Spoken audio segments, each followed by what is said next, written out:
Welcome to our first lesson for our class. We're going to look at definitions for functions here first. First, we're going to talk about a relation. A relation is a set of ordered pair of points, x comma y. Any point you can plot on the graph on your x and y axis, and you have a bunch of those points, we can put that whole set of points together and call it a relation. Next, we have a function. A function is a relation, so functions have to be points. However, we're going to put a little bit of a stipulation on it. We're going to say this set of points are a relation where every x coordinate in the domain corresponds to exactly one y coordinate in the range. So off to the right there, if you want to put right here, x coordinates can't repeat with different y coordinates. That's the key. If you're going to be a function, x coordinates can't repeat. All right, now we're going to upgrade function one more time. We're going to have what is known as a one-to-one function. So this is still a function, so it still follows this definition. X coordinates can't repeat. And now we say every y coordinate in the range corresponds to exactly one x coordinate in the domain. So what does that mean? A one-to-one function, now your x coordinates and y coordinates can't repeat. All right, so we just increased the stipulations or requirements on our definition here. You'll see that I had domain and range in bold print. So the domain is a set of all x coordinates. What you'll do is you'll write down a set of braces. That's those little squiggly braces. And you just list all the x coordinates in that set. And with the range, same thing. Take a set of braces and you put all the y coordinates in the range. A dependent variable, that's the variable that is isolated in an equation. It's traditionally your y variable. And your independent variable, that's the variable that is not isolated in the equation. This is traditionally your x variable. You may recall, probably have this tattooed in your brain somewhere, the equation y equals mx plus b. That's the slope-intercept form of an equation. Y is by itself, therefore y is the dependent variable. On the other side of the equal side, you have mx plus b, which m and b are usually numbers, let's say 2x plus 3. Anything you multiply, divide, add, or subtract to the x, make that variable expression on the right side. That x is the independent variable. You get to pick whatever values you want for x. You crunch the numbers, and the y variable depends on what the value of x was. All right. Next, we're going to talk about y is a function of x. This phrase is the beginning of our function notation. Whatever you see in front of the word is, in this case capital Y, that y is the dependent variable. Whatever comes after the word of, in this case capital X, that's the independent variable. Now when we write this in function notation, y is, y equals, is means equal. A function of f, that's what function starts with, so they like to use the letter F, but don't be surprised to see G or an H, and where in the world did I go here? Sorry about that. So y equals, y is a function of, and then whatever after the word of goes in the parentheses, and there's your x. So y is a function of x. That's just telling us that y is the dependent variable, x is the independent variable. So again, it doesn't matter what letters they put there, and they will try to fool you. So for example, given that c is a function of t, they don't have to use y and x all the time. What is the dependent variable? Dependent comes before the word is. That's the c. Who is the independent variable? Okay, that comes after the word of. That's t. If I want to write this in function notation, this would be c equals f of t. Now, you can run into this instance. Given that x is a function of y, wait a minute, I thought it was y is always a function of x. Again, it doesn't matter. They can switch the letters around. X is your independent, or excuse me, look, I even did it. I'm so used to it. X is the dependent variable in this case. The independent would be y. And when I want to write this as a function, it would be x equals f of y. So you got to be really careful when you see this one. All right, determine if the correspondence is a relation or a function. Traditionally, what you're going to see is a rectangle. That's traditionally your domain, and an oval will be your range. So this represents points. Now, since these are going to be all points, it has to start out as a relation. We want to see if we can upgrade it to a function. So as you match these up on the correspondence here, this would be the point 1, 7. Then there's the point 2, 6. And I have the point 3, 7 and 3, 9. Oops, wait a minute. My 3, my x-coordinate, repeated with 2 different y's. I have 4, 10, and 5, 8. So I got all these points.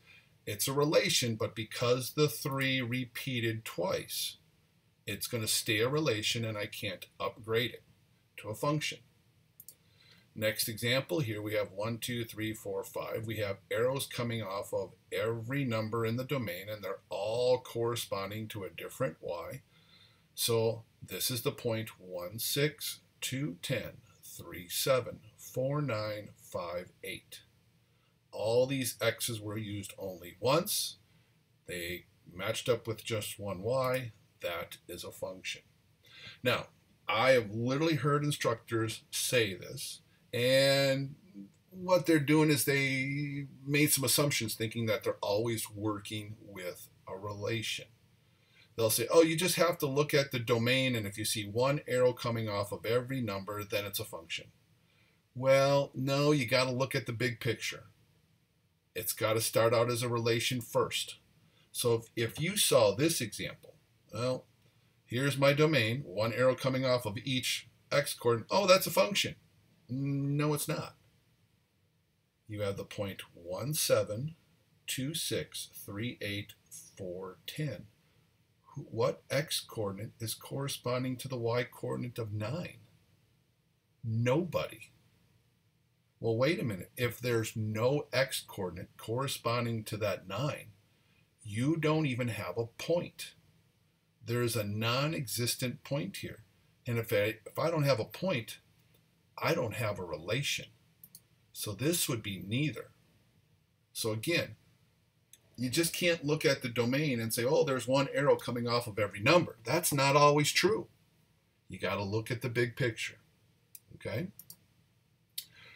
So now what we're going to do is give you a set of points. Well, if it's a set of points, you automatically know it's a relation. All right? We don't have to worry about the previous diagrams. So here, as we said, if we want to upgrade this to a function, now just look at your x-coordinates. 2, 3, 4, -2, 1. That's a function. Now, if I wanted to take it one step further, if they happen to say, well, is this a one-to-one function, then check to see if the y-coordinates repeat. 5, 15, -3, 1, 6. Okay, the y's don't repeat, so that would be a one-to-one function. But our directions just ask for a relation or a function.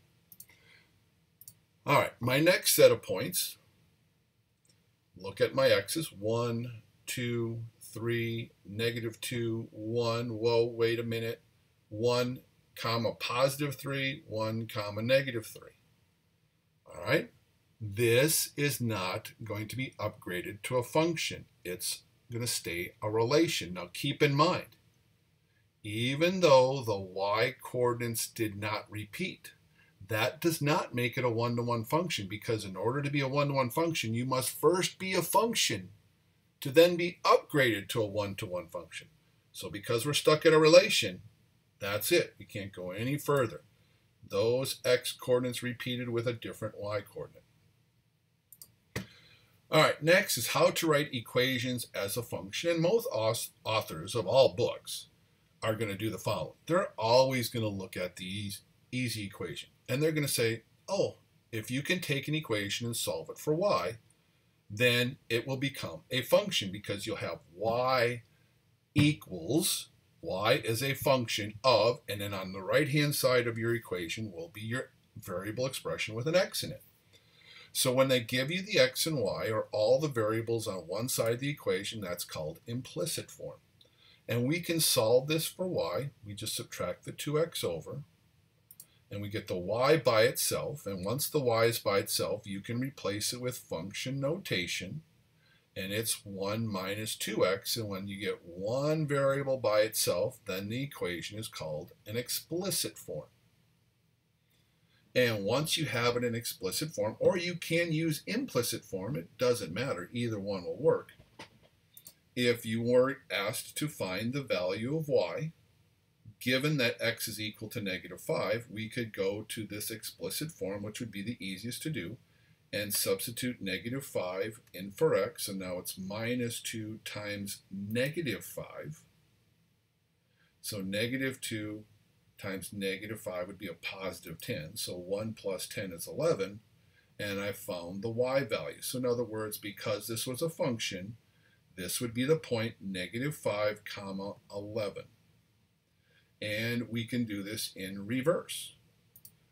All right, we could find the value of x if y is -7. We can go back to that explicit form, put -7 over on the left side of our equal sign, and now just solve it for x to find its value. So subtract over the 1, you get -8, divide over -2, you get positive 4, so that would be the point 4 comma -7.